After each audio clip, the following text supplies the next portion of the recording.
Olá, estamos ao vivo com mais um Entre Fatos, começando aqui pelo Instagram do Diário de Curitiba, para você que está chegando aqui na nossa live, para você que está chegando no nosso IGTV, que o pessoal acompanha bastante no IGTV também, seja muito bem-vindo. Walter da Cunha Filho já está por aqui, será o nosso convidado aqui, né? Deixa eu aceitar a participação dele. Enviar a participação também pro Diogo Tavares, o meu parceiro de live.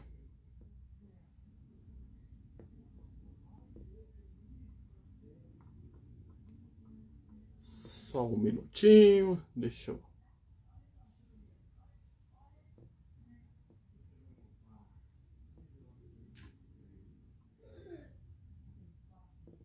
Diogo Tavares aqui também.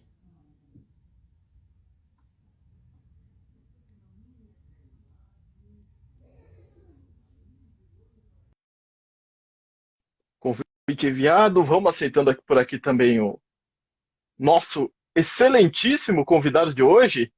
Já temos por aqui Wagner Dias, jornalista, narrador esportivo. Seja muito bem-vindo. Mandou ali um emoji de olhinhos de corações.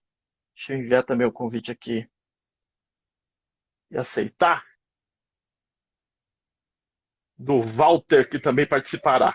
Sil de Jesus, seja bem-vinda. O pessoal está entrando. Este é o Entre Fatos, nessa sexta-feira 13, chuvosa, 10 graus em Curitiba. Um frio. Aí, entrou por aqui o Walter. Tá dando uma carregada ali, ó. Tenho que alterar a câmera. Isso, tem um sinalzinho aí, ó, que é duas flechinhas entrelaçadas. Aham, acho que consegui. Seja bem-vindo, Obrigado. Walter. Eu já faço a apresentação formal, Walter. Eu vou mandando o convite aqui pro Diogo Tavares, também que vai participar. Tá bom. Perfeito. Enquanto isso, eu vou ajeitando uns dados aqui. É isso, que hoje falaremos sobre o assunto que vem bombando na semana, né? Vamos analisar se há risco ou os riscos de ruptura democrática na conjuntura atual do Brasil. Deixa eu chamar o Diogo aqui também, convidando esse jovem cientista político aqui. Vamos aguardar. Aí o pessoal já está entrando, já está te cumprimentando, Walter. Ó, grande professor Walter. Obrigado. Olá, tudo bem? Diogo. Aí, Olá, chegando o Eu Diogo. só conheço o Diogo pelos textos, rapaz. Olha só. Tudo bom, Diogo? Tudo bom com você? Tá me ouvindo? Tudo já, estou ouvindo bem. Estamos Legal. ouvindo bem. Pessoal que está chegando aí, vai falando também para a gente se estão nos ouvindo bem, se está bom o áudio, ou a imagem, dá esse feedback aí, por favor.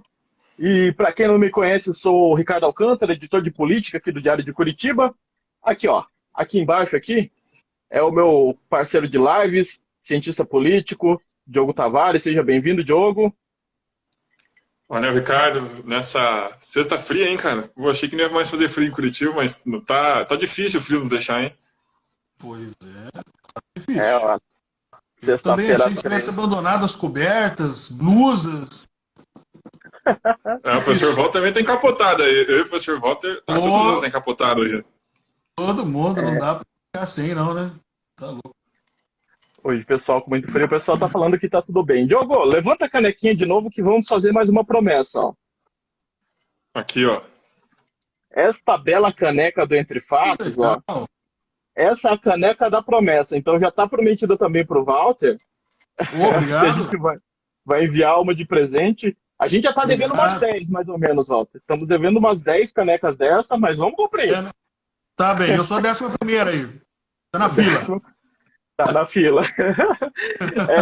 Até o final a gente vai descobrir o que a gente vai colocar na caneca do Walter, né? Aqui já teve um corintiano que a gente prometeu colocar a foto do Rogério Ceni. Já teve algumas promessas aqui. Pois é, vai ter que colocar alguma coisa do Atlético, pelo jeito, hein? Já fica a dica. Não deixa Ricardo Se essa for a lógica, né? Se a lógica é matar o cara de raiva, né? Essa é a lógica. Essa é a lógica, exatamente. Ai, O muito pessoal que está chegando, hoje o assunto do Entre Fatos é analisar os riscos, ou se há riscos, de ruptura democrática na conjuntura atual do Brasil. E para falar sobre esse assunto, a gente trouxe aqui, ó, deste ladinho, ele que é historiador, é professor, mestre e doutor em história, é coautor de diversos livros e vários artigos científicos sobre política e segurança internacional. Seja muito bem-vindo agora oficialmente, Walter Fernandes da Cunha Filho. obrigado, muito obrigado. Eu que agradeço o convite de vocês e estou aqui à disposição. O pessoal está comentando aqui, ó, já mandaram um comentário para mandar a caneca com o brasão da Ursal. Muito bom. Aí é para agradar o cara. É você que está acompanhando a gente aí. É o Wagner, né? O Wagner Dias, grande Wagner Dias. Exatamente, é o Wagner Dias aqui acompanhando a nossa live. Quem quiser mandar uma pergunta pro professor aqui também, ele que foi meu professor, foi professor do Wagner, no Unibrasil, né, que é um centro universitário, então no Unibrasil, que agora vai extinguir o curso de jornalismo, fiquei sabendo, infelizmente. Fazer o quê, né? Fazer o quê? Um curso que passou tanta gente boa por lá, agora vai ser finalizado, infelizmente. Isso é triste. Vamos então para o nosso papo de hoje. Vamos parar aqui de alisar um pouquinho, de jogar essa conversa pro ar. Ó, deu uma travada no pessoal. Será que foi só para mim? Voltaram. Só para você, acho. Estamos aqui. Eu estou me vendo, estou vendo o Diogo, você também está bem. Então foi só um pequeno delay. Então vamos começar aqui para o nosso bate-papo de hoje, que é sobre esse assunto que está bombando, agora mais ainda depois daquele desfile de tanques nas ruas, presidente chamando o ministro do STF com o nome feinho. Agora está mais em alta esse assunto, que é os possíveis riscos de ruptura democrática na conjuntura atual do Brasil. E para começar nosso bate-papo, Walter, eu queria saber como que você avalia esse momento político que passa nosso país e se há risco, na sua opinião, se há risco de ruptura democrática na conjuntura atual do nosso Brasilzão. Bom, risco de ruptura democrática naquele estilo antigo, que é de golpe de Estado e tal, não, eu não vejo isso e, assim, me baseio aqui em alguns autores que também não veem esse tipo de risco. O que se tem visto, e a literatura internacional tem procurado demonstrar isso, tem um grupo muito forte de pesquisa na Universidade de Gotemburgo, que faz essa avaliação do índice de democracia, ou melhor, de autocracia, agora no mundo, sabe? Quer dizer, eles tentam criar alguns mecanismos, alguns quesitos que vão mensuráveis para medir se as democracias estão enfraquecendo e ganhando força as autocracias. Autocracias aqui entendo uma espécie de autoritarismo, né? O contrário da democracia. E esse pessoal tem visto que e eles têm advogado aquilo que eles chamam de terceira onda autocrática. Ser uma terceira onda de autoritarismos no mundo. Né? Então, enquanto alguns eles apontam lá, e essa tipologia, ou melhor, essa classificação, é de um autor chamado Samuel Huntington, em que ele vai dizer, olha, lá no século XIX começou uma primeira onda de democratização, né? Depois uma segunda onda de democratização ali por torno dos anos 30, início do século XX, foi até os anos 40 mais ou menos, depois uma terceira onda de democratização lá pela década de 70, final da década de 70, né? Mas também tivemos ondas de autocracias, de autoritarismos. Então nós tivemos lá no início dos anos 20, 30, a ascensão dos fascismos, né? Fascismo na Itália, o nazismo, então a primeira onda de autocracias, depois na década de 50, final da década de 50, início da década de 60, uma segunda onda de autoritarismos pelo mundo, e aí podemos incluir o golpe militar aqui no Brasil, e agora estaríamos entrando numa terceira onda de autocracias, ou melhor, de autoritarismo, né? Mas uma característica importante, e aí eles fizeram análise de cerca de 47 democracias no mundo, que estão, de alguma maneira, perdendo, desbotando a sua cor democrática, desbotando a pigmentação democrática. Eles fizeram uma análise de 47 países e perceberam o seguinte: mais de 50% desses países, muito mais de 50%, chegou a índice de 60%, quase 70% desses países, não tiveram golpes de Estado, não tiveram autogolpes, como aconteceu, por exemplo, no Peru do Fujimori, que ele próprio, com apoio do exército, fez um autogolpe, ou aquilo que aqui, nós vimos lá na presidência dos Estados Unidos, agora recentemente, não tiveram autogolpes. Tiveram o quê? Uma espécie de corrosão por dentro dentro das instituições. Então você tem eleições competitivas, tem tudo aquilo que nós poderíamos chamar de quesitos para se chamar de democracia, né? Eleições competitivas, temos um parlamento ativo, temos um judiciário que funciona, nós temos partidos, o sistema é pluripartidário, tem imprensa, eles utilizam muito aquela classificação do Robert Dow, né, que são os 7 quesitos lá: imprensa livre e variedade de visões dentro da imprensa também e tal. Tem tudo. Mas ainda assim, as democracias estão sofrendo essa corrosão lenta e rumo ao autoritarismo. Então, eu diria que, da forma clássica, não. Nós não teremos. Então, esse desfile aí de tanques nas ruas foi muito mais uma jogada que tem outros objetivos e tal, mas nós não corremos esse risco, não. Até porque, não é esse mais o padrão. Parece que vamos dizer, a direita no mundo, e parece ser um padrão um pouco articulado, porque os mesmos argumentos de questionamento das eleições, da lisura do processo do pleito, esses mesmos argumentos estão circulando aí por essa direita. Então, ela não vejo cabimento em falar em um golpe do estilo clássico. Uhum. Diogo, tu tá balançando sua cabecinha aí, tá concordando o que tu tem a falar também. Tem o pessoal chegando aqui e eu já vou passar para conversar com o povo, mas por enquanto, mande bala também, meu filho. Estou concordando, acho bem interessante a análise do professor. Já tinha visto isso, falou de Huntington aqui, um autor clássico também para os cientistas políticos. É bem interessante a leitura do Huntington, que também ofereceu até alternativas autoritárias de presidencialismo um pouco mais fortes, né? Quando ele foi falar de governabilidade nos seus escritos. O Huntington é um autor bem interessante. Mais uma vez eu li, Ricardo, um economista canadense, que ele dizia que a única função das previsões econômicas era fazer a astrologia parecer um pouco mais respeitável. Cara, acho que as previsões políticas é um pouco pior, porque quando a gente está falando a risco futuro de ruptura democrática, porque quando a gente está falando dessas incertezas, ainda mais quando a gente coloca em jogo grandes questões, então eu costumo falar mais de probabilidades, em vez de cravar aqui para você que não tem risco nenhum.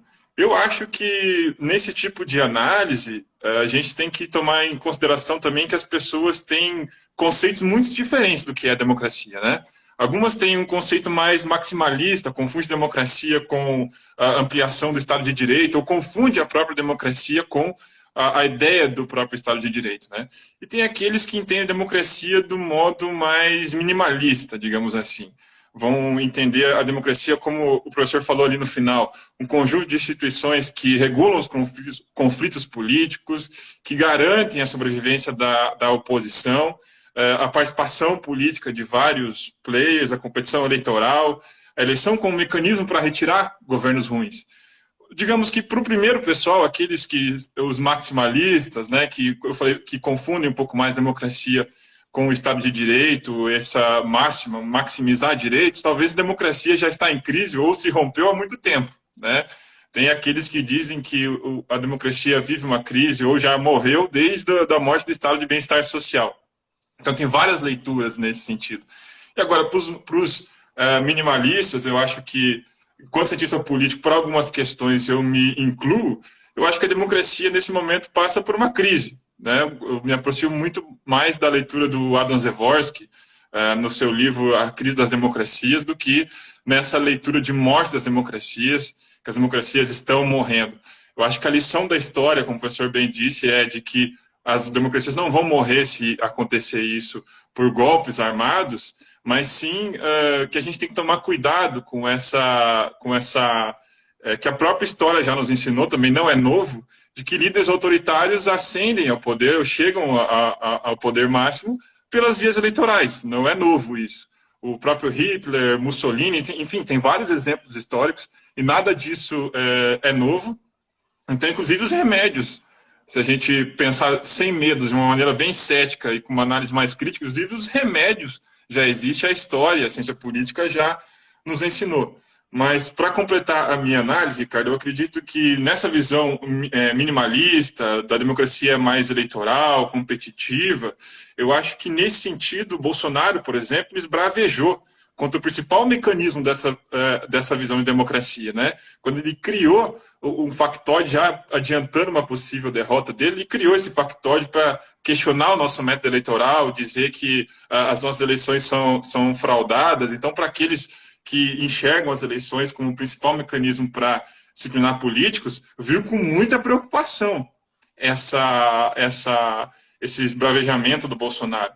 Mas eu acho que as instituições do Brasil têm dado conta. A própria derrota do Bolsonaro nessa questão do voto impresso no Congresso é um exemplo de que as instâncias de freios e contrapesos estão aí, estão funcionando. A gente tem também... pode dizer que as instituições estão respondendo com os próprios atos do STF. Nós tivemos a prisão de um deputado de ultradireita radical que teve falas contra ministros do STF. A gente teve hoje a prisão do Roberto Jefferson, que mostra que, mesmo no seu tempo, o Supremo tem dado conta. O que eu quero dizer, então, Ricardo, eu acho que os riscos de ruptura institucional do Brasil são muito baixos, ainda mais se a gente pensar no que o próprio professor disse aqui, sobre essa questão dos golpes armados. Eu acho que é mais do que consenso de que eles são cada vez mais raros e mais difíceis de acontecer, e eu acho que as instituições no Brasil têm dado conta. As pessoas não podem confundir governos ruins e governos de direita com rupturas democráticas, com ameaças muito fortes de ruptura democrática. Eu acho que os freios e contrapesos no Brasil estão funcionando, as instituições estão criando acordos. Haja vista, nessa semana a gente deixou de lado o Distritão, e os políticos, mesmo com o Arthur Lira tentando passar o trator, impor o Distritão, os políticos no Congresso entraram no acordo sobre um sistema eleitoral, nem que ele não seja o melhor e que a gente tenha negado uma reforma recente, mas chegaram no acordo. Então, acho que as instituições estão impondo dificuldades ao presidente, a sua agenda de pautas morais e tudo mais, e também estão impondo limites a qualquer medida liberal que ele possa ter. Então, eu não vejo, hoje no Brasil, o Brasil está passando por um grande teste, nossa democracia que está amadurecendo passa por um grande teste, mas eu não vejo perigos de ruptura institucional. Probabilidade muito pequena. Para o pessoal que estava esperando falar que haveria esse risco, a gente acabou com parte aqui. Já foi por terra metade do negócio aqui, ó. O tanto o Walter falou que não foi aquela ruptura clássica, aquele golpe clássico dificilmente existiria, quanto o Diogo aqui falando também que, analisando que não há tantos indícios. Aqui, Walter, aqui a gente bate papo mesmo, hein? Quando quiser interromper, Ok. lembrei de uma coisa. Pode falando, a gente reage assim. Pode falando. Legal, obrigado. A gente vai indo e vai lembrando. Eu acho que até me estendi nessa, porque eu gosto desse assunto e tenho acompanhado muitos debates sobre isso, né? E a gente, principalmente no meio acadêmico, muitas vezes se confunde. Tem esse debate também que no meio acadêmico se confunde um pouco da ideia do que se idealiza de governos de esquerda, se confundindo com democracia, e do que a gente muitas vezes acredita que quando governos ruins ou governos de direita estão no governo e tentam impor as suas medidas, a gente acha, nossa, a democracia está morrendo, meu Deus, é o caos, né? Quando se a gente tirar o medo um pouco de lado e olhar com uma visão um pouco mais crítica e ceticista, a gente vê que não é bem assim, né? Perfeitamente. Perfeitamente.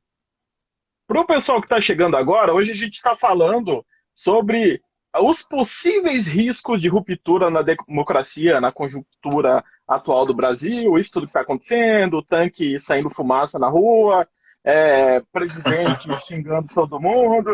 Esse é o assunto aqui de hoje. E hoje estamos recebendo aqui o professor Walter Fernandes da Cunha Filho, ele que é um historiador, é doutor em história, é mestre, é professor, tem toda uma história dentro da história, olha só. Falando aqui com o pessoal que está chegando, Walter, Gilmar de Jesus está falando, estamos ligados, eu e o João. O Gilmar que tem uma marcenaria rústica bem bacana, quem quiser depois visitar depois da live, quiser fazer um escritório bem bacana, fazer uma estante, fazer uma escrivaninha aí para fazer aquelas lives bonitonas, para trabalhar no conforto, é só clicar lá que tem uma marcenaria bem bacana que faz o projeto que você pedir. Também por aqui, a Bia IK, ela complementou aqui a fala, né, falando do Trump, que era o Trump que o senhor estava comentando. Vivia o Biden, mas não é o Trump. Como disse alguém da Europa, falou aquele cara laranja. Ah, não, foi Spike Lee, né? Falou aquele cara laranja. Spike Lee que mandou essa. Mencionando o Trump. Mandando um abraço para Patrícia, o Rogério Carvalho e a Cal Priscila, que sempre está por aqui. Vão mandando perguntas aí pro Walter. E o Diogo também está comentando aqui esse assunto. O Diogo, Walter, vai fazer uma apresentação amanhã sobre esse assunto daqui, ó, para uma universidade ou uma faculdade lá da Argentina, Diogo. Faculdade. É uma faculdade da Argentina. Vai fazer uma apresentação. Vai ser em espanhol?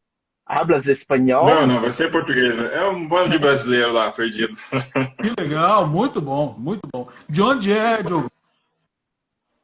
É uma faculdade de Buenos Aires, pequena ainda. O pessoal são brasileiros que estão montando, que são de uma faculdade de lá, que estão montando um grupo de cursos de extensões. Eles estão lançando uma plataforma de cursos de extensões aqui no Brasil. Perfeito, ótimo, muito bom. Brasil e na Argentina, né? Bem legal. Que legal. Uma parceria dando certo, viu? Não é só Neymar e Messi, não. Aproveitando aqui, vamos.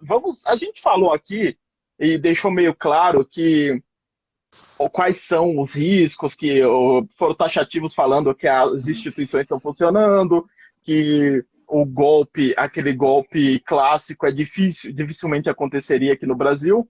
Mas quais são os pontos principais que a gente tem que prestar atenção de verdade?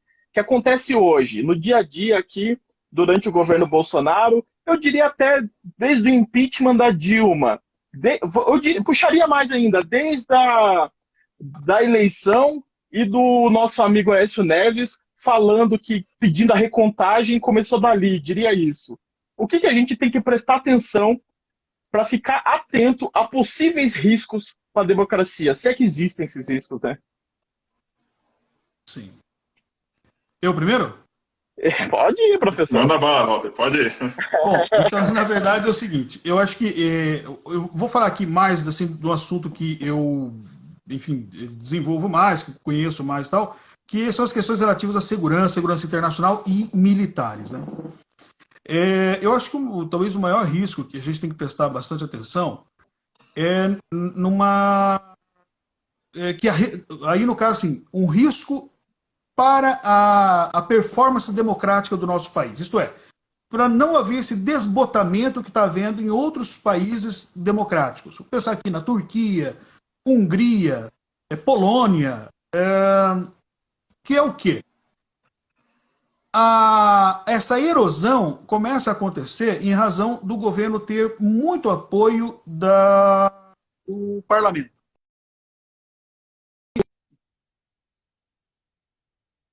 Apoio e tal. Mas ele começa, então, a criar, enfim, projetos de leis que são aprovados e que isso pode, sim, afetar o desempenho da nossa democracia. Né? Eu poderia aqui dizer para vocês o exemplo da lei antiterrorismo. Tem vários projetos de lei no Congresso hoje para tentar mudar a lei antiterrorismo. Então, na época da Dilma, na época dos grandes, né, eventos aqui, Olimpíadas o torneio de futebol, enfim, a Copa do Mundo, né, foi aprovado um projeto de lei, uma lei antiterrorismo, e que tentou se passar já naquela época, e veja, é bem importante notar isso, com as mãos dos militares, né? E aqui eu quero já puxar um pouco para essa questão. Os militares tentaram já aprovar um projeto que poderia englobar aqui, como caso de terrorismo, também as manifestações, certos movimentos sociais, enfim, que são, eu diria, um dos motores da democracia.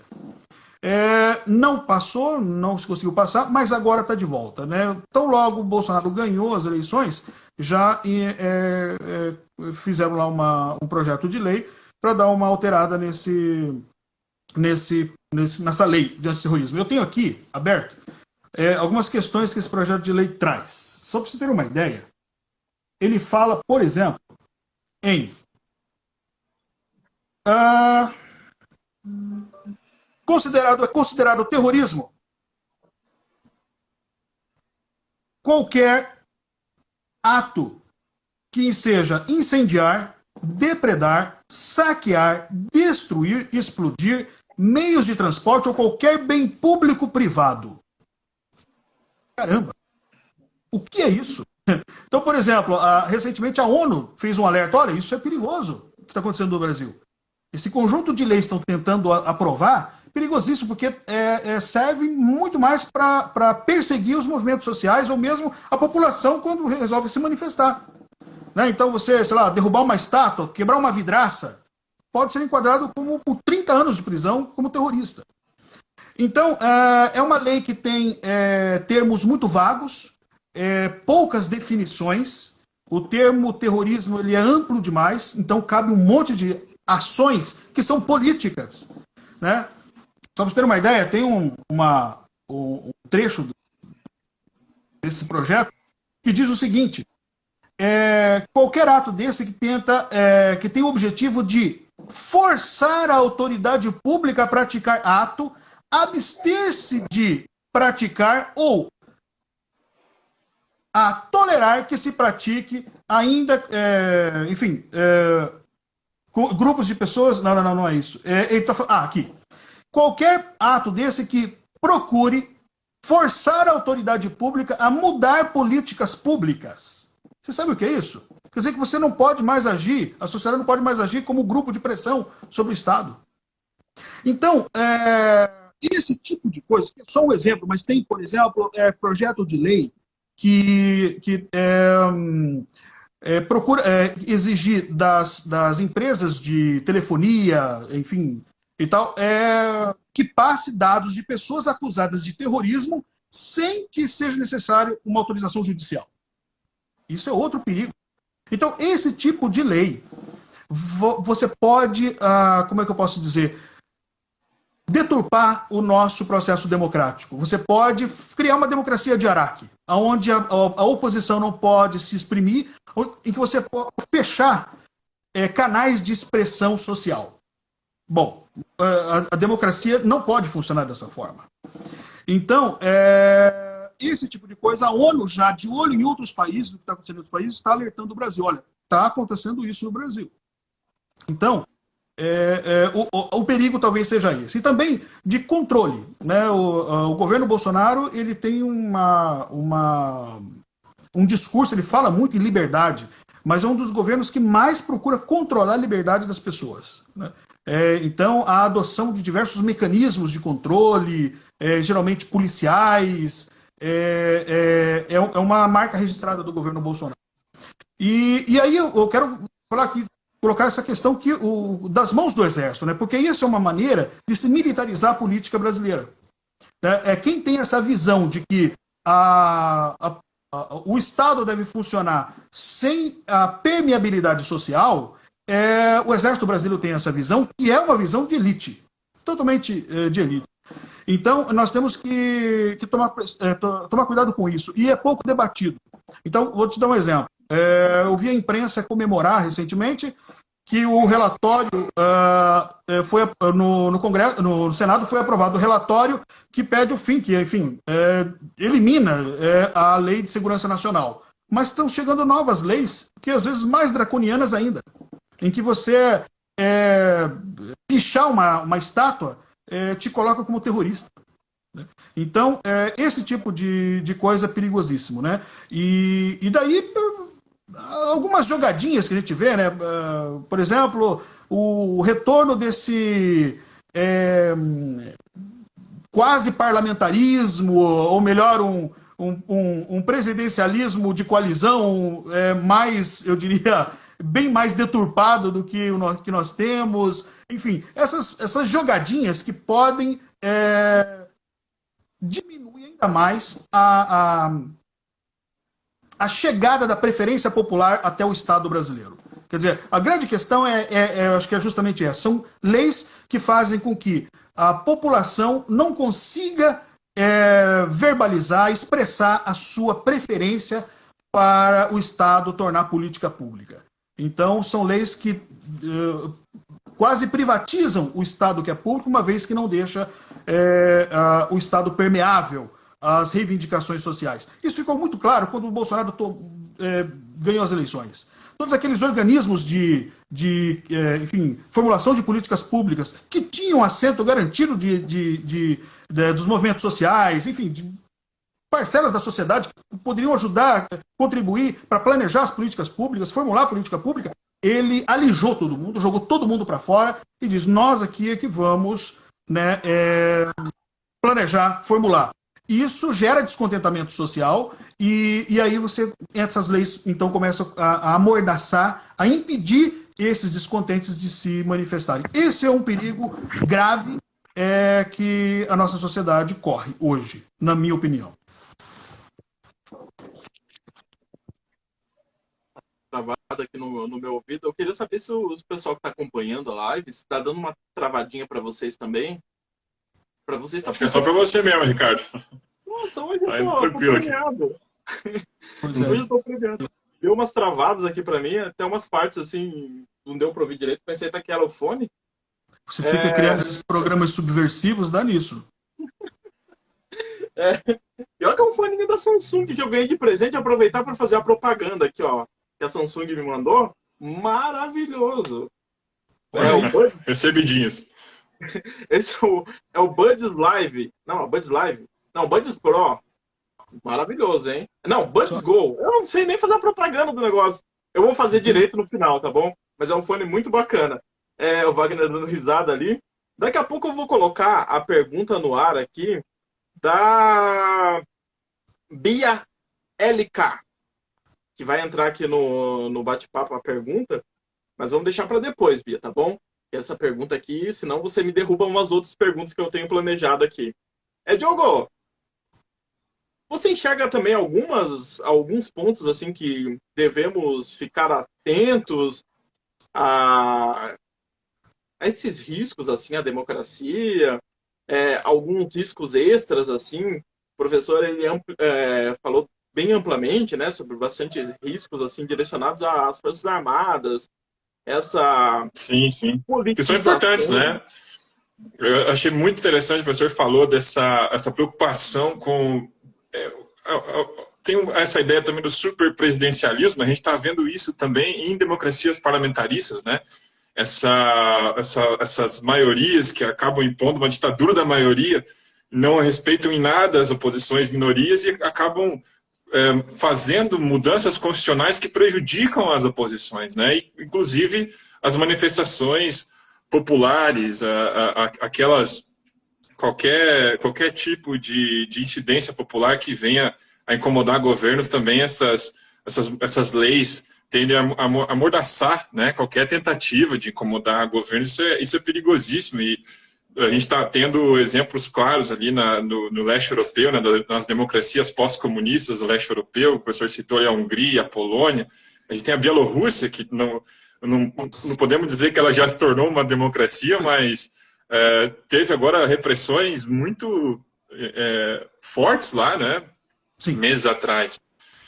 Mas eu chamo a atenção também, mais uma vez, para esse ponto. É claro, nessa visão bem minimalista que eu trouxe aqui, do questionamento das eleições. Eu acho que, falando de Brasil, acho que esse foi um ponto perigosíssimo, né? A gente questionar o nosso método eleitoral, mas eu acho que tivemos uma resposta à altura, mas também a subversão das instituições democráticas, o emparelhamento dos órgãos de controle são muito, muito perigosos, o emparelhamento do Supremo, que já aconteceu, a gente vê aqui na Venezuela, ao lado, aconteceu ali o emparelhamento do Supremo, as mudanças dos distritos eleitorais, mudança da própria regra eleitoral, e também o governo foi lá e mudou os distritos eleitorais para se favorecer e dificultar com que a oposição alcançasse resultados eleitorais importantes. Enfim, também, no caso do Brasil, me preocupa, Ricardo, me preocupou essa reforma regimental patrocinada pelo Arthur Lira, que dificultou, também limitou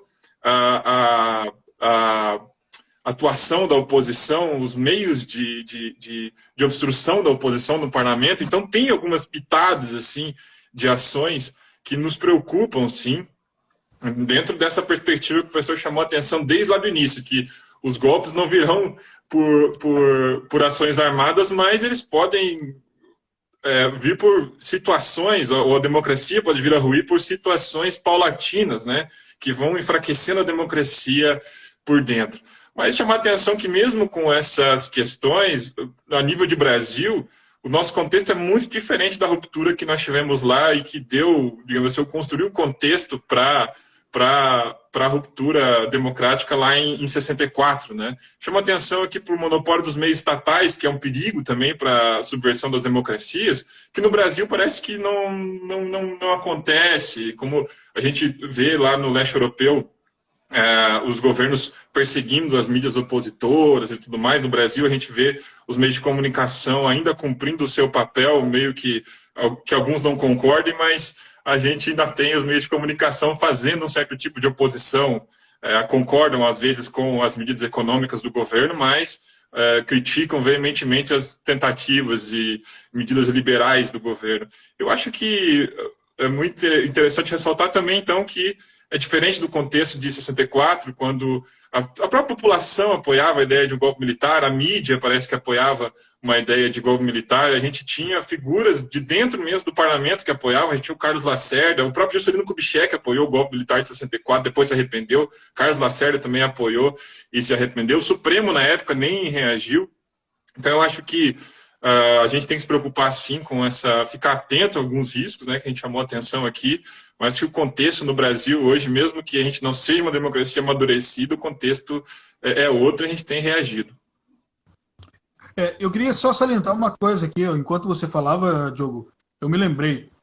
E veja que interessante, onde essas democracias estão, eu diria, sofrendo esses ataques autoritários, justamente naqueles países que, de alguma forma, gravitam em torno de, eu diria, de eixos de decisão internacionais. Então, por exemplo, são aqueles países que estão ali em torno da Rússia, ou que estão ali mais abaixo na Ásia, em torno da China, o Brasil, dos Estados Unidos.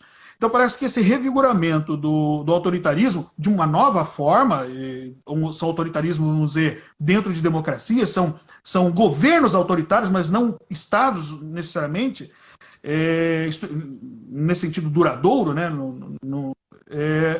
Parece que tem também a ver com essa questão da disputa de poder internacional, né? Essa balança de poder entre Estados Unidos e China hoje. Parece que isso tem uma... eu vejo muito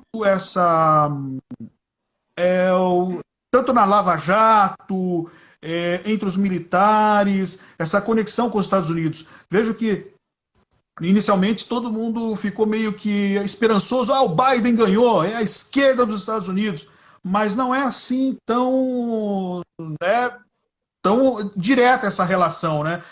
Os Estados Unidos têm seus interesses, independente de qual governo que seja, e seus interesses de Estado, né? E isso fala alto, né? Então, eu imagino que os Estados Unidos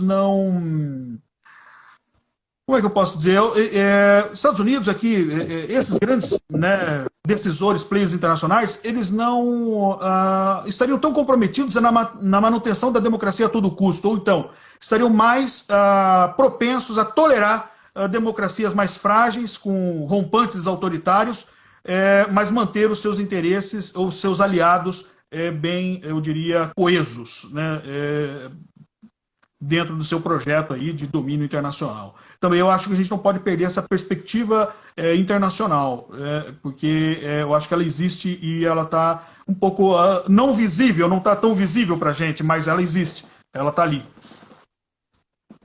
É verdade. Muito bem lembrado, a gente tem a questão, a própria China agindo ali em próprio Hong Kong. Claro que Hong Kong deixou de ter o domínio inglês ali, mas figurou como um Estado independente por um tempo, e agora a China vem patrocinando medidas autoritárias ali. A Mongólia também, recentemente, vem vivendo casos de questionamento das eleições. O governo lá é muito questionado por fraudar as eleições, não dá chance à oposição. E esse cenário internacional é muito, muito interessante para você chamar a atenção, realmente. Bom, vou mandando um abraço aqui para o pessoal que está chegando. A Somaia Lima, Giovana Paffi. Somaia! Somaia. Sim! Funcionária do Unibrasil. Aí, ó, tá te acompanhando. A Giovanni Paffi.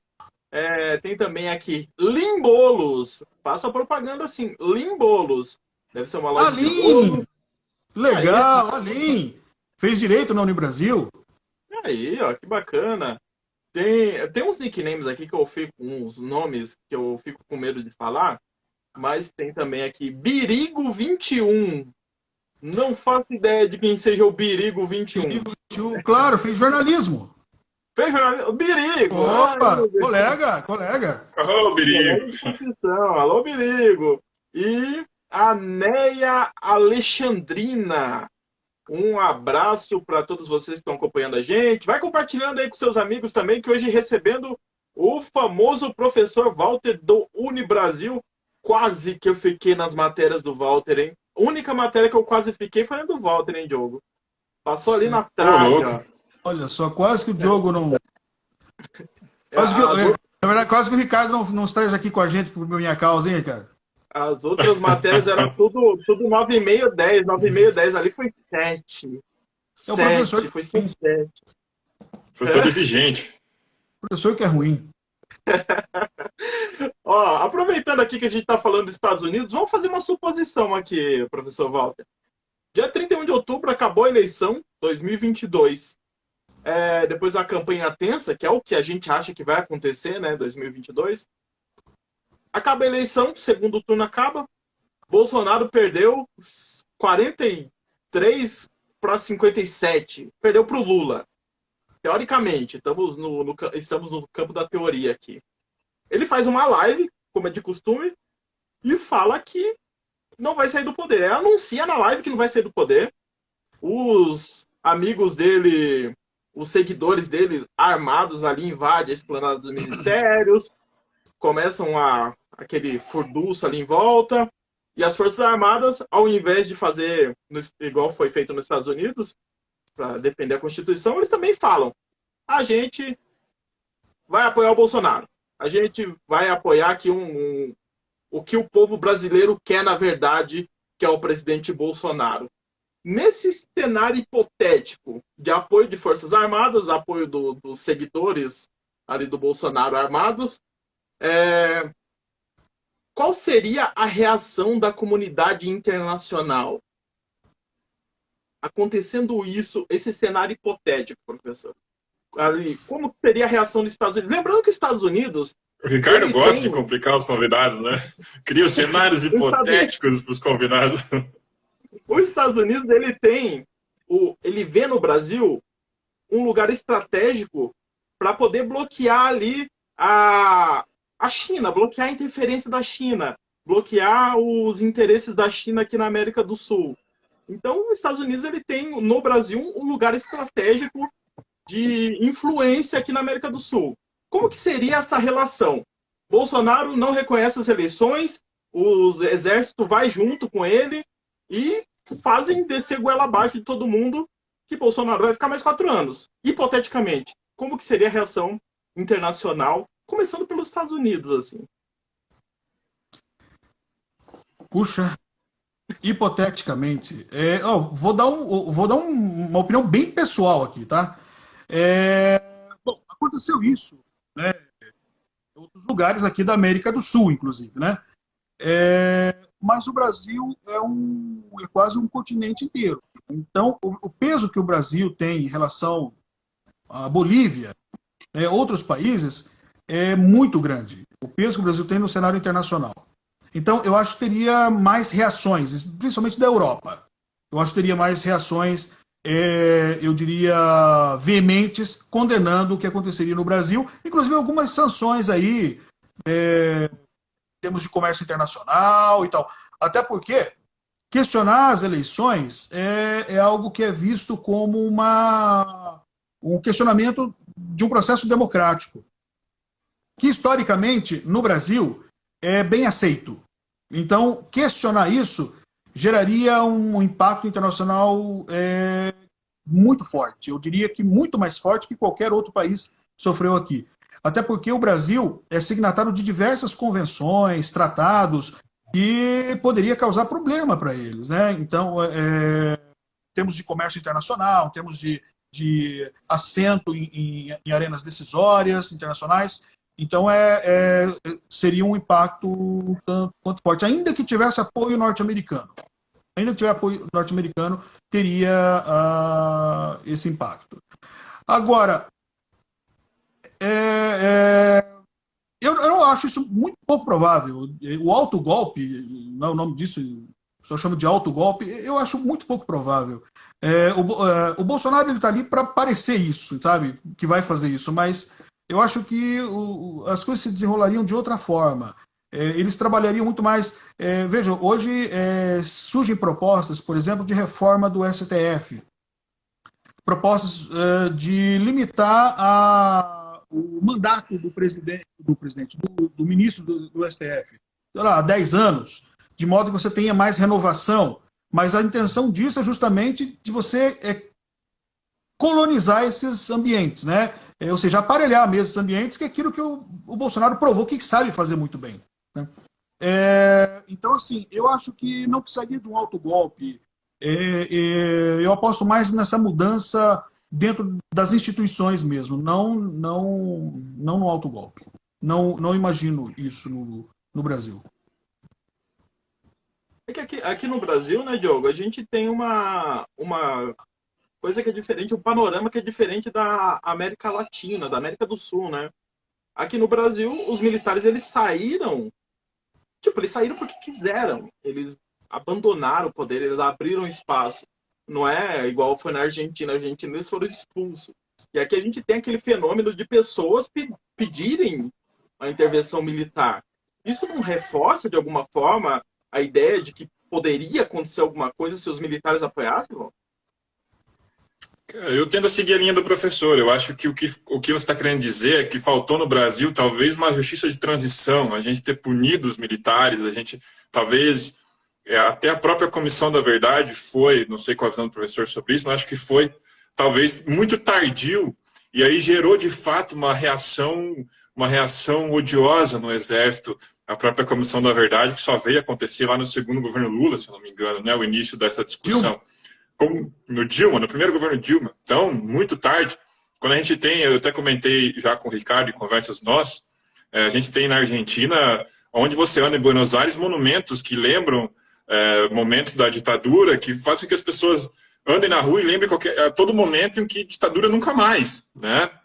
Tem museus, você tem em várias partes do mundo, né? A gente viveu isso, a gente tem isso na Alemanha também, das memórias, 2 vezes, né? Das memórias do nazismo, das memórias do Muro de Berlim. Então, eles têm fizeram a sua justiça de transição e trabalharam muito bem as memórias. Eu acho que coisa que o Brasil não fez, e aí a todo momento a gente tem retornos, né, dos militares esbravejando, até pessoas que talvez nem sejam mais tão levadas tão a sério nos meios militares, no alto comando, digamos assim, né? Que acabam esbravejando ali, a gente acaba levando a sério, às vezes, assim, porque eu acho que o Brasil não fez essa transição no quesito das forças militares, né? Até hoje mesmo eu estava relendo aqui o Adam Przeworski, o livro dele, A Crise das Democracias, e ele fala a própria América Latina, que sofreu por anos com essa ameaça dos militares, já se vê livre, salvo o Brasil, né? Então, até o Adam Przeworski, na sua análise, faz uma ressalva ao Brasil, que o Brasil tem que ser olhado com uma lupa nesse assunto da participação dos militares na política. Concordo plenamente. Os militares no Brasil foram, ao longo da história republicana e também do Império, né, se nós pensarmos que a República surgiu também de uma agitação, né, existia um movimento republicano civil forte e tal, mas, enfim, a República se precipitou em razão de um golpe. A história republicana ela é recheada de... O papel do Exército, das Forças Armadas na história republicana é de instabilidade. Eles causam muita instabilidade. E eu concordo contigo e com o Przeworski, né, por extensão. No Brasil, o Exército é algo peculiar. A gente tem que levar em consideração o que esse pessoal está pensando, fazendo. Essa opacidade deles é muito perigosa, né? Então, por exemplo, tem um coronel da reserva, o Marcelo Pimentel, ele costuma dizer o seguinte: dos 16 generais do alto comando que estavam no alto comando em 2016, época em que a Dilma, enfim, impeachmentada, hoje, dos 16 generais que estavam no alto comando do Exército, 14 estão no governo Bolsonaro. Ou estão ali no GSI, né, que é um centro de situação,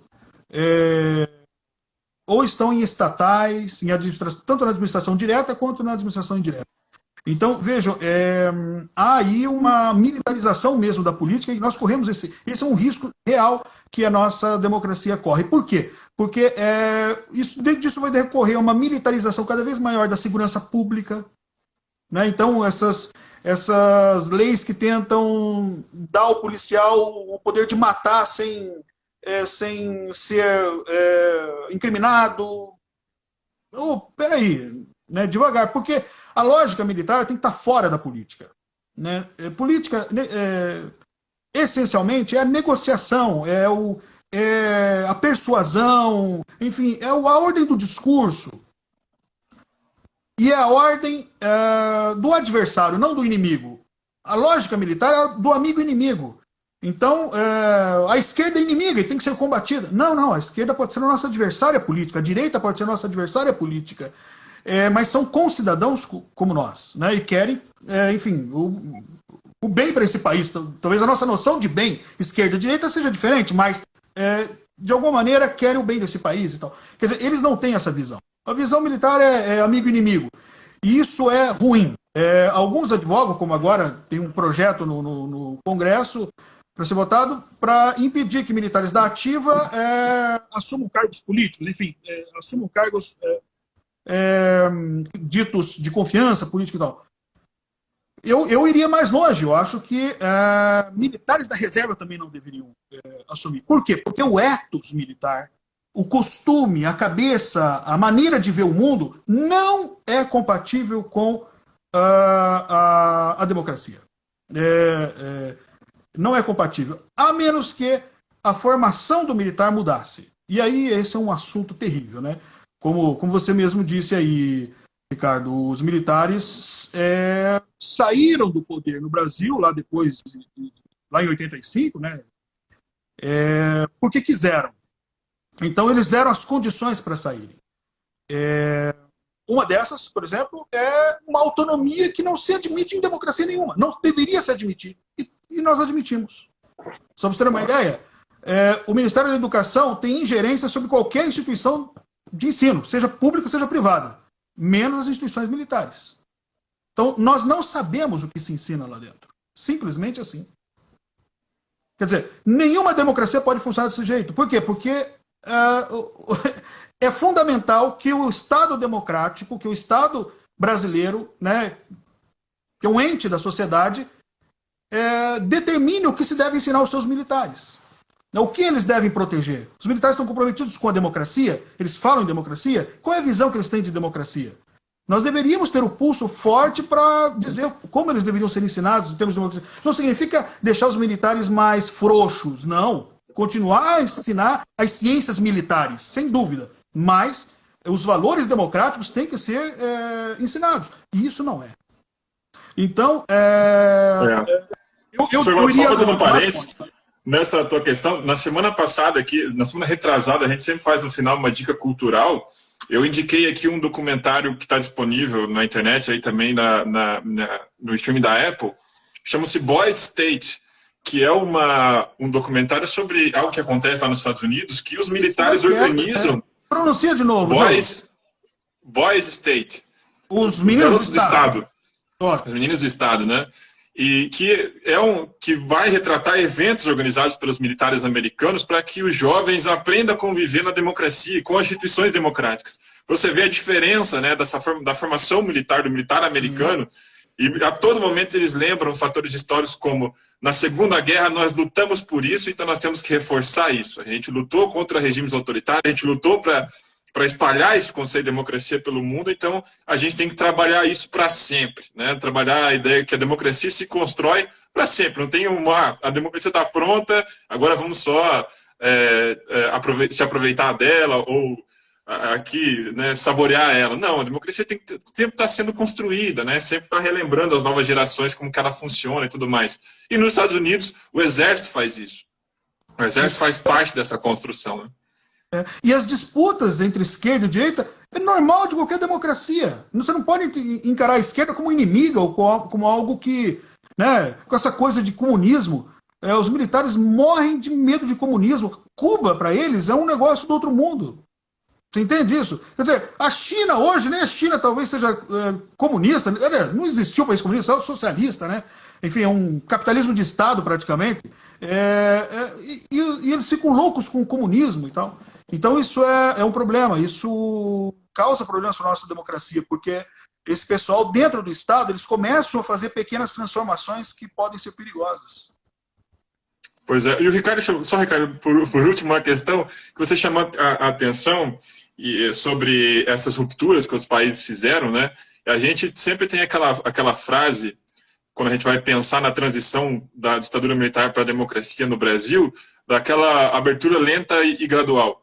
E muitas vezes eu quando estava na escola, ouvia isso dos professores de história, não dava tanta importância o que seria isso, era só um discurso e tudo mais. Há pouco tempo eu li um livro do Przeworski, também menos conhecido, que chama-se Democracia e Mercado na América Latina e no Leste Europeu, que ele vai comparar essas aberturas democráticas, né? Que é muito interessante. E ele vai falar dos modelos, como é que se transita para a democracia. Você pode transitar em que a oposição ao regime autoritário vai governar sozinho, você pode ter uma transição mútua, né? Essa abertura lenta e gradual. E ele vai chamar a atenção que essa abertura mútua, em acordo entre a elite que está no regime autoritário e a oposição que é democrática, ela nem sempre tem resultados bons lá no futuro. A gente dá exemplo aqui do Chile. O Chile rompeu com a democracia com um plebiscito. O lado autoritário perdeu e não ficou sem nada, né? Não tinha mais militares no novo governo ou dividindo posse no novo governo, porque, como o professor bem chamou, a cultura deles é muito autoritária, não combina com a democracia. Então, em vários países onde a democracia ela se consolidou mais rápido, os adversários autoritários ficaram de fora, né? Aqueles antigos opositores do regime autoritário, agora os novos democratas ali, os novos governantes, levaram tudo e depois se dividiram em grupos opositores, mas o principal opositor de todos eles era o antigo regime autoritário, né?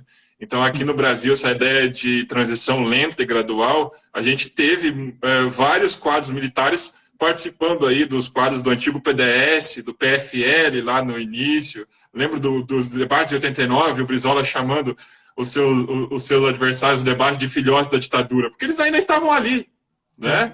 Eles ainda estavam ali, e o Brizola, que vivenciou várias experiências no seu exílio, conheceu a experiência lá de Portugal, da Espanha, ele viu que lá teve justiça de transição e esses caras não fizeram parte da nova ordem. Como aqui no Brasil, a gente não excluiu essa elite militar, essa velha elite militar dos quadros do Estado, né? Essas transições pactuadas, né, geram democracias frágeis, né? Exatamente. Ó, pessoal, agora 9h03. Vamos fazer umas rapidinhas aqui para poder liberar o professor. Vamos. Até 9h15, porque eu sei que o trato foi até 9 horas, professor. Até 9h15, pode ir? Tranquilo? Então vamos lá. Ó, para começar, o senhor acha que a falta do controle civil sobre as Forças Armadas, a gente falou sobre Forças Armadas e civil que não tem um controle civil sobre ela, fragiliza a democracia aqui no Brasil? Sem dúvida. Sem dúvida. Eu costumo brincar com o pessoal, né? Você já tentou negociar com alguém que tem arma na mão? Não. Em tese, ele vai ganhar toda a negociação, né? Você sempre, né? Então, não pode. Em democracias fortes, o militar que quer se candidatar, ele tem que se destituir do seu cargo, sair, deixar de ser militar. Ele tem que, né? Ou então, alguns admitem que na reserva pode se tornar, mas só lá na reserva e depois de um certo tempo na vida, lá na reserva, porque lá a reserva não é que nem aqui, né? É diferente. No Brasil, os militares, para conseguir, uma das prerrogativas, para conseguir ficar com, enfim, o salário integral, todos aqueles benefícios, eles criaram essa ideia de reserva, eles não se aposentam, né? Então eles ficam sempre à disposição. Então, você tem que ter você não pode ter arma, você não pode estar fardado para fazer política. E é uma coisa bem interessante isso, esse coronel da reserva que eu tenho dito, o Marcelo Pimentel, ele tem dito uma coisa bem interessante. Até, pelo menos, eu diria que os anos 2010, 2011, havia entre os militares dentro dos quartéis uma espécie de... A geração que se formou na AMAN, depois dos anos 80, criou-se nela uma ideia de que nós não temos que nos meter em política. Nunca tem essa visão democrática, para eles política é lugar ruim, é da corrupção, é de gente, né, fraca. O militar brasileiro tem uma visão muito orgulhosa de si própria, o que leva a uma visão correspondente também do civil como alguém baixo moralmente, instável. Por isso que não pode deixar a política muito na mão dessa gente, porque o comunismo entra fácil na cabeça dessa gente. Então eles têm um pouco dessa visão do civil. Mas, veja, os militares, e eu conheço vários militares, que, olha, política não é coisa para militar, então eles têm uma espécie, foram criados com uma aversão à política. Aqueles militares que se formaram na AMAN, aí depois dos anos 80, melhor, dos anos 70, no início dos anos 80, até recentemente. Bom, a partir dos anos 2012, 13, política começa a entrar dentro dos quartéis, começa a falar nos WhatsApp, começa a se falar abertamente de política e mais. Uma figura que não tinha sido, que era uma espécie de persona não grata dentro do exército, que era o Bolsonaro. Né? Eu lembro lá do general Geisel dizendo, olha, ele é um mau militar e nós não devemos nos aliar a ele politicamente. Não, o exército não tem que se envolver politicamente com esse cara, porque ele foi um mau militar e não é confiável. O Geisel disse isso lá naquele livro lá do Celso Castro, daquela equipe lá do CPDOC. Bom, e o Bolsonaro sempre foi execrado dentro das Forças Armadas. Mas a partir aí dos primeiros anos da década de 2010, né, 2013, 2014, o Bolsonaro começa a ser reabilitado. Dentro das Forças Armadas. Então, isso faz uma mudança enorme. E todo o comando, já em 2016, é um comando favorável ao Bolsonaro. Por quê? Porque se formaram juntos lá na década de 75, lá nos anos 75, 76, 77, 78. Foram os anos de formatura em que o Bolsonaro e toda essa equipe que está aí, esses generais que estão agora no governo, são da geração do Bolsonaro, da AMAN. Então são aquelas pessoas saudosas do regime militar. Só para você ter uma ideia, o general Heleno foi o ajudante de ordens do Silvio Frota, que era um dos generais da linha dura. O general que foi repreendido pelo Geisel. Né? Então, assim, essa linha dura foi aquela que tentou fazer uma explosão, um ato terrorista, um major e um sargento tentaram fazer um ato terrorista dentro do Rio Centro para dizer o seguinte: olha, os comunistas estão fazendo isso, então nós não podemos entregar o poder, porque o Geisel tinha entrado naquela da transição lenta e gradual, né? Então eles não queriam sair do poder. Então vejam, essa linha dura que está aqui hoje, são esses generais. Uma mudança também que houve justamente, veja, eles são muito coesos. A gente não vê dentro desses oficiais alguém que discorde. Cuidado com aqueles que discordam, né? Por exemplo, o Santos Cruz, né? Santos Cruz discorda, mas ele ajudou a montar o Bolsonaro, ajudou a vestir o Bolsonaro como presidente, ele ajudou a criar o Bolsonaro. Ele que ajudou a reabilitar o Bolsonaro, né? Mas também tem que tomar cuidado com isso. Mas o que eu quero dizer é o seguinte: esse pessoal que está aqui, enfim, que são os generais que estão hoje na crista da onda, tanto aqueles que estão na ativa quanto os que estão no governo Bolsonaro, que estão na reserva, esse pessoal tem uma característica comum. E esse coronel que apontou, ele disse: olha, até esses anos 2011, 2012, a cúpula das Forças Armadas era regida por generais que eram generais que tinham passado por escolas que intelectualizavam o general. Escolas que, por exemplo, o IME. O IME é uma das maiores escolas de engenharia da América Latina, o Instituto Militar de Engenharia, lá na Praia Vermelha. Boa parte desses generais que comandavam o exército tinham passado por lá. Então era um sujeito assim que a prova para o IME é como prova para o ITA, sabe? Então os generais mais intelectualizados. Os generais que passaram a assumir o comando do Exército a partir dos anos 2012, 13, são generais que não fizeram IME, mas fizeram, sabe o quê? Preste atenção em todos aqueles coronéis, generais que vão na CPI ou então qualquer outro. Fizeram curso de forças especiais. Todos. Então veja que interessante. É um pessoal que, naturalmente, dentro do Exército, o pessoal da infantaria é o pessoal aloprado. Para tudo tem que matar, tudo tem que... É o pessoal com faca na caveira. Esse pessoal que está aí hoje, cara, que são os generais que estão na crista da onda. Então é muito perigoso esse tipo de gente transitando pelo Estado brasileiro e, pior, em instâncias decisórias, em arenas que são de planejamento, de decisão política. Isso é muito perigoso. Porque o ethos não é compatível com as atividades democráticas, né? Então a militarização da política é um risco forte hoje. E a militarização e a politização dos militares, né? Estão super politizados. Que é uma coisa ruim, muito ruim. Militar tem que servir a qualquer governo. Militar tem que servir a qualquer governo. Com a mesma lealdade à direita, à esquerda. Militar não tem que ter preferência. Não tem que manifestar nem a sua preferência. Ele tem que servir ao Estado brasileiro. Né? É uma instituição de Estado, né? Isso dá assunto para muitas lives, né, Diogo? Eu só queria falar uma coisa que me veio na cabeça quando o professor falava, que é uma falha do nosso sistema político desde a Constituição, que em vez de dificultar a chegada, a entrada de militares da política, ele facilita, porque o militar, desde a Constituição, não sei, vou buscar se isso mudou, mas eu lembro que o militar, ele poderia decidir o partido político que ele seria candidato na data da convenção. Então ele não precisava nem cumprir a regra da fidelidade partidária, que hoje é de 6 meses.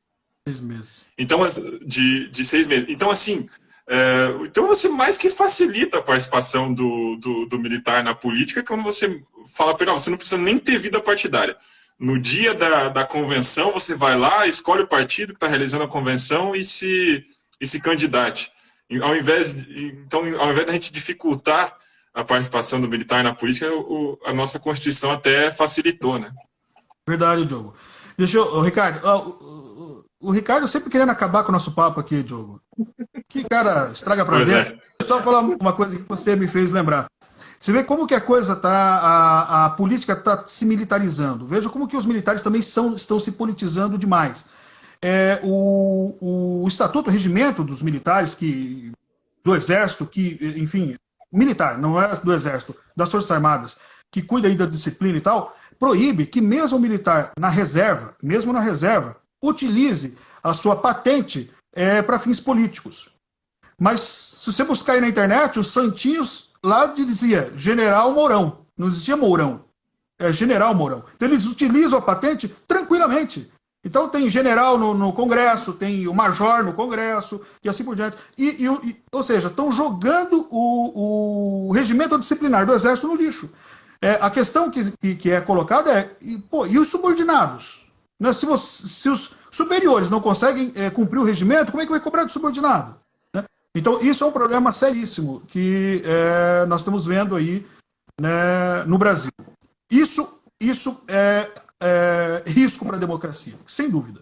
Sem dúvida. O Thomas Jefferson, que foi presidente dos Estados Unidos, ele tem um livrinho, são os escritos políticos. Ele tinha um medo terrível dessas concentrações de homens armados, aquartelados, disciplinados, com espírito de corporação. Ele defendia um sistema de milícias civis, sabe? Porque ele morria de medo. Ele disse, olha, isso aqui é um perigo para as democracias. É um perigo.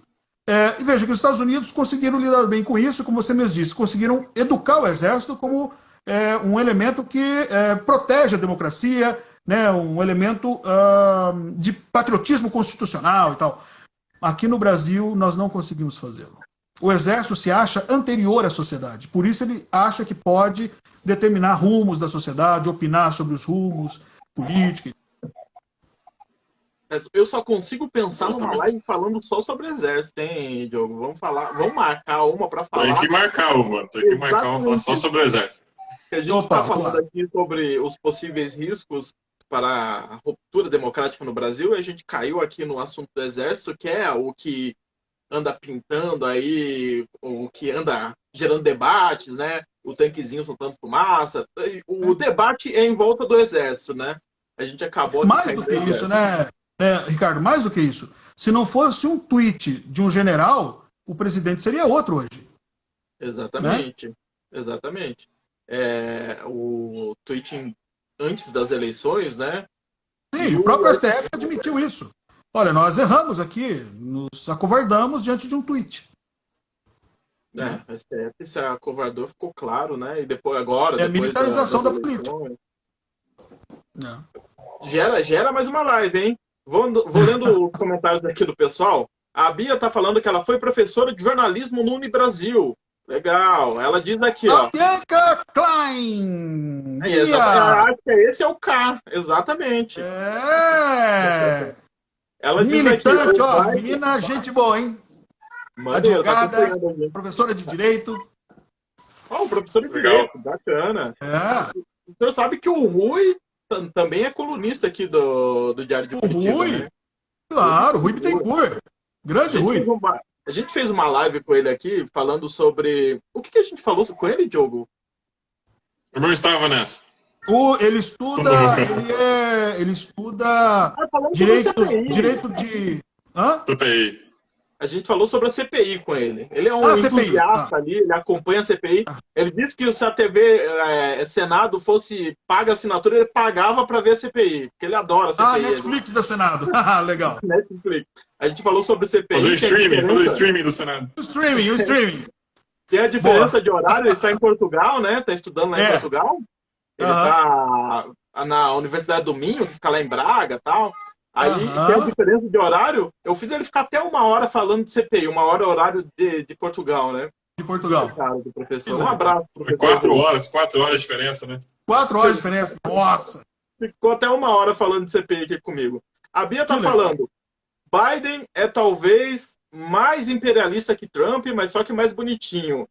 E ela mandou uma pergunta aqui. Na hipótese de Lula ganhar as eleições, o que os militares podem fazer?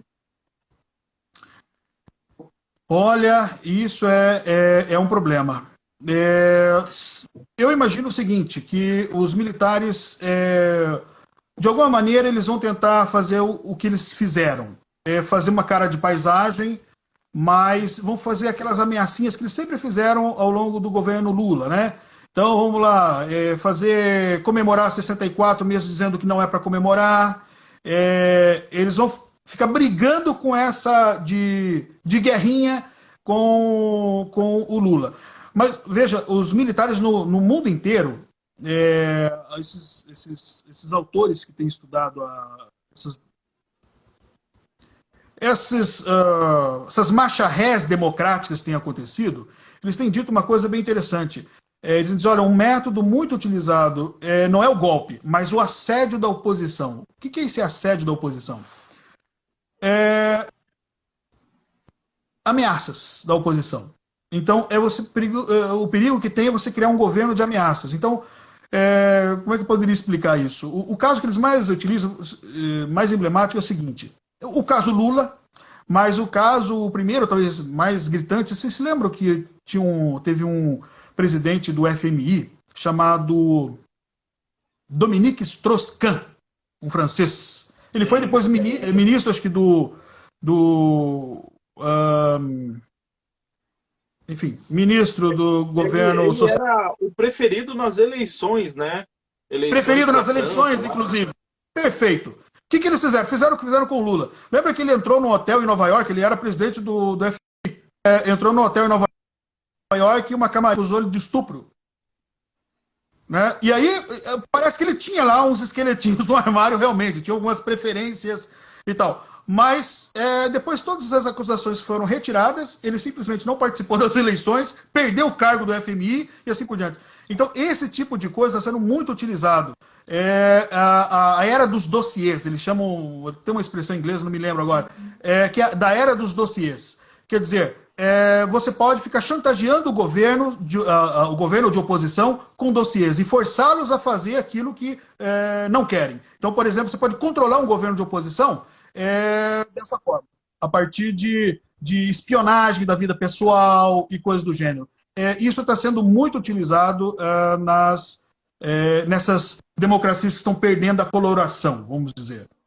Não são necessariamente autocracias ou autoritarismo, mas democracias que estão perdendo o vigor, o viço. Né? Então, esse tipo de coisa é possível acontecer. É bem provável acontecer. Veja que, recentemente, o embaixador dos Estados Unidos, o ex-embaixador aqui no Brasil, né, dos Estados Unidos, levantou a questão, olha, no Brasil, para o Brasil nós achamos mais, como é que ele disse? Nós achamos mais perigosa a corrupção do que a preservação da democracia, algo assim. Ele disse, olha, entre a democracia e a corrupção, nós temos mais medo da corrupção. Ora, mas o que isso significa? Significa talvez mais um instrumento para achacar a oposição. Então, assim, seria um governo como foi no governo Lula. Mensalão, acusações de mensalão, acusações disso. É um governo de instabilidade até que o governo definha. Né? Esse é o risco que corre. Né? Um governo altamente instável. Bom, respondido aí para a Bia. Aproveitando que o professor Walter está aqui, eu queria que o Diogo... Agora a gente vai dar uma guinada no assunto aqui, Walter. Um assunto da semana aqui para finalizar.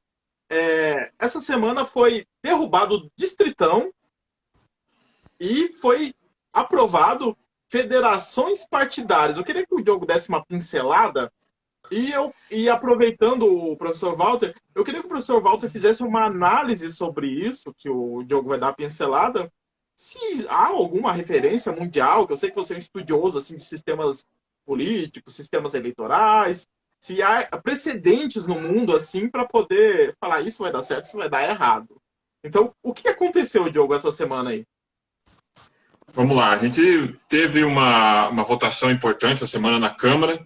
Foi meio surpresa, o Arthur Lira abriu uma sessão extraordinária para discutir uma proposta que é de interesse dele, também é uma proposta urgente, se eles quiserem que ela esteja vigente para próximas eleições, tem que ser aprovado até outubro, ou seja, um ano antes da eleição.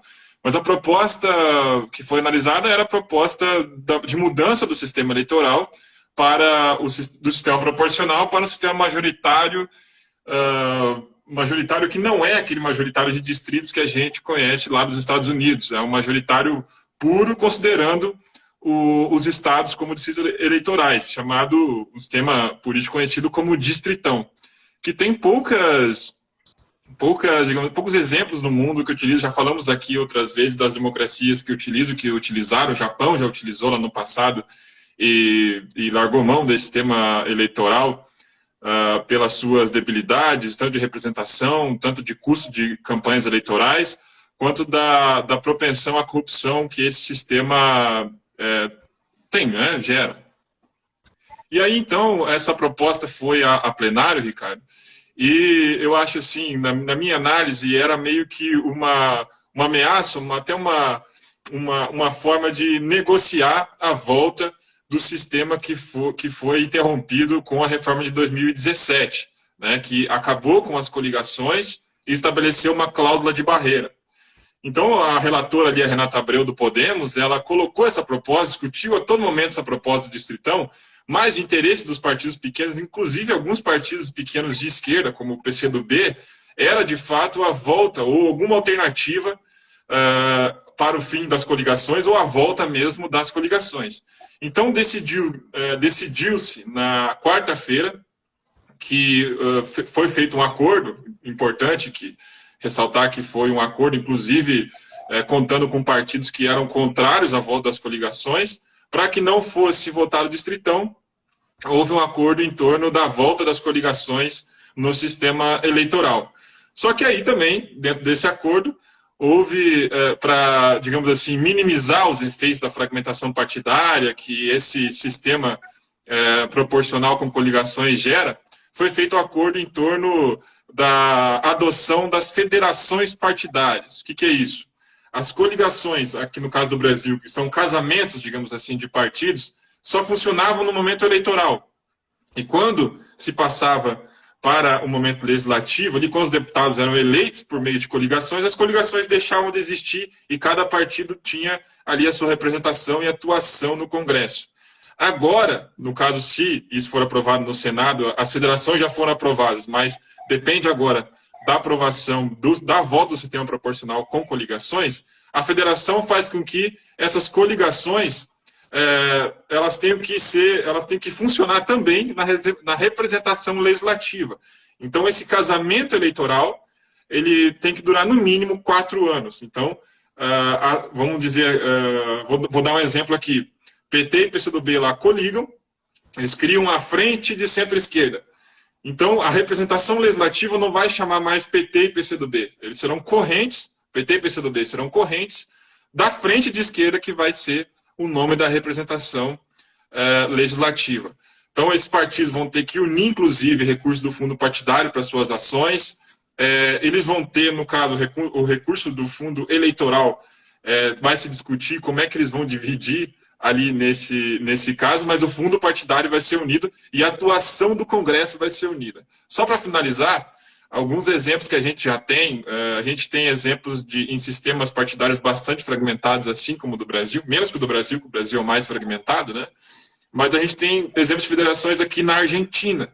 A coligação que elegeu, por exemplo, Alberto Fernandes aqui, chamava-se Para Todos. Mas ela era composta de vários partidos. O Partido Judicialista, que é o partido do próprio Fernandes e da Cristina Kirchner, várias outras áreas de partidos peronistas e partidos de esquerda não peronistas.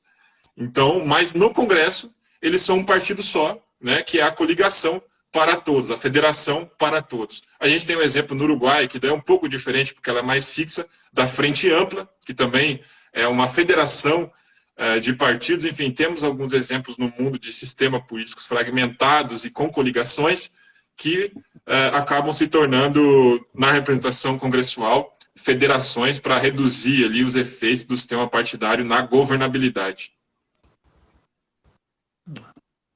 Isso que foi aprovado, então, Walter. Tem um precedente aí, fora a Argentina, que o senhor lembra de memória aí, pode dar certo, essa federação. Imagina a federação do Centrão, ficaria poderosíssima, hein? Fora esses exemplos dados pelo Diogo, eu não me lembro, não. Mas eu acho assim, se isso vai melhorar a governabilidade, a fragmentação partidária que existe no Congresso, se isso melhora o desempenho institucional das duas casas, tanto do Congresso em relação ao Executivo, eu acho que isso vem para somar, é bacana e tal, mas eu acho que nada substitui a diminuição de partidos no Brasil e eu diria assim, a fidelidade partidária mesmo, sabe? Eu acho que os partidos precisam representar projetos. Eu, sinceramente, não sei qual é o projeto, sei lá, do Podemos. Não tem um projeto claro. Eu não sei qual é. Sabe? Então, assim, eu quero. Mesmo do PMDB, né? Que é o maior partido aí de. Né, a gente não sabe direito qual que é. Então, eu acho que seria interessante menos partidos e partidos com cores mais fortes, mais vivas. Programáticos, né? Isso, programáticos, que tivesse esse programa bem explícito e que pudesse orientar o voto das pessoas. Então, olha, eu vou votar nesse partido, aliás, eu sou desse partido, né, e tal. Então, mas se isso vem melhorar a governabilidade, os custos de negociação, porque esse é o grande problema. O presidente é eleito por um partido, mas o partido não faz maioria. Né? Então, e aí os custos de negociação são enormes, são terríveis, porque muitas vezes ele vai ter que vilipendiar o acordo que ele fez com o eleitor, no sentido de programa, e assim por diante, porque ele precisa de apoio. Então, ele vai ter que fragmentar, destruir todo esse acordo que ele fez na hora da eleição. E aí isso gera mais problema ainda de representatividade. Aí o eleitor diz, olha, ele não fez aquilo que prometeu. Sim, mas ele tinha que fazer acordos para poder aprovar suas medidas no Congresso. Então, eu acho importante, eu acho que eu não conheço a matéria toda. Aliás, Diogo, eu estou falando aqui, mas não é o grande assunto que, né, eu manjo aí, tá? Então você, por favor, esteja à vontade para me corrigir. Mas assim, eu acho que se é para formar boas coalizões governativas, então eu acho que pode vir a melhorar. Inclusive baratear esses custos, tanto políticos quanto financeiros, de negociação. Né?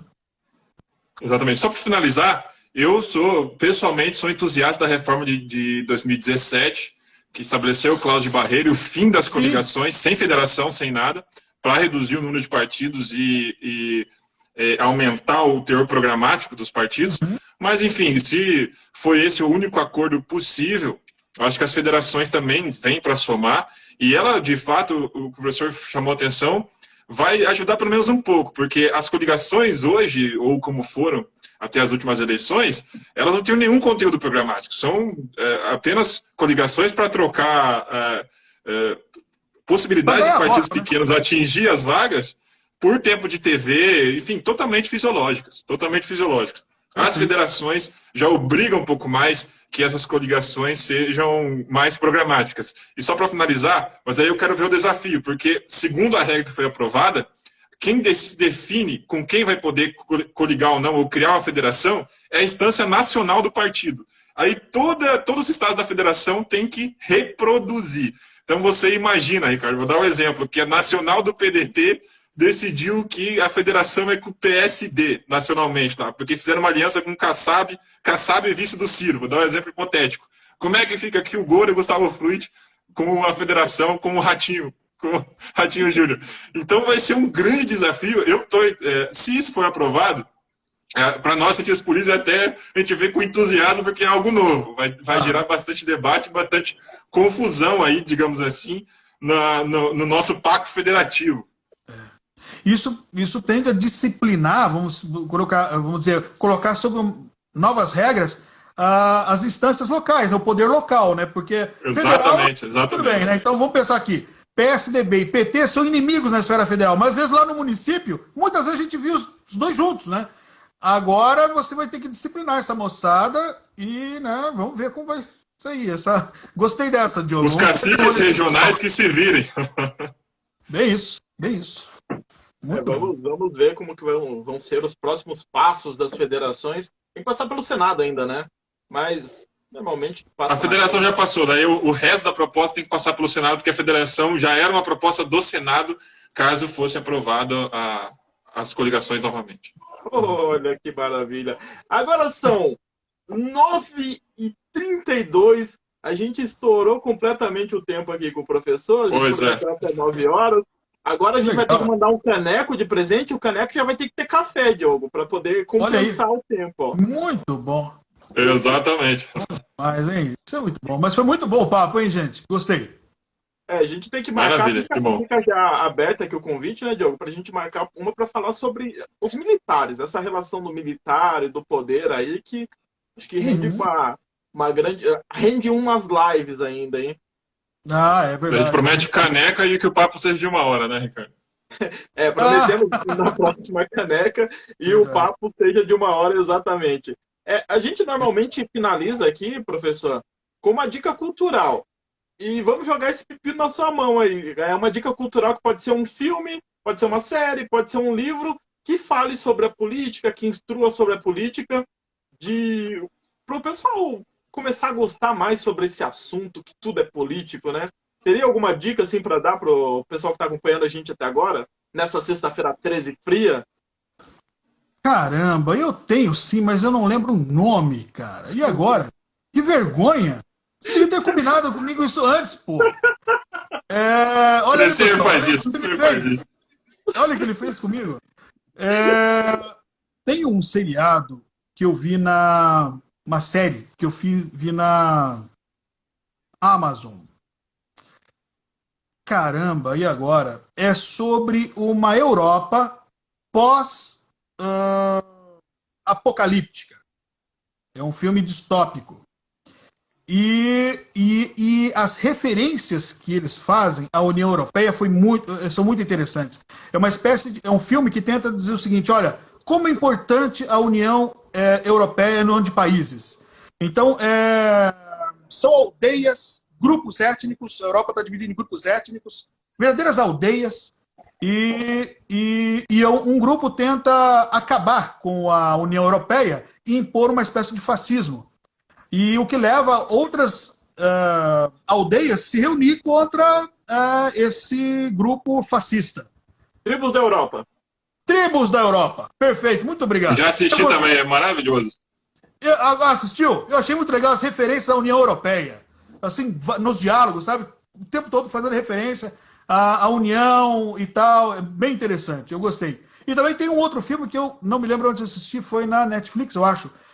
Que a hipótese do filme é: e se Hitler tivesse ganhado a Segunda Guerra, como seria hoje? Vocês viram esse filme? Lá no meu Instagram eu dei uma... Fala, Diogo. Tem uma série na Amazon também com o mesmo tema. Bem então interessante. é essa aí. Em que tem o Japão e os Estados Unidos. O Japão invadiu o país. Perfeito. Então essa aí, não me lembro do nome, mas por favor assistam lá na Amazon, que é muito legal também.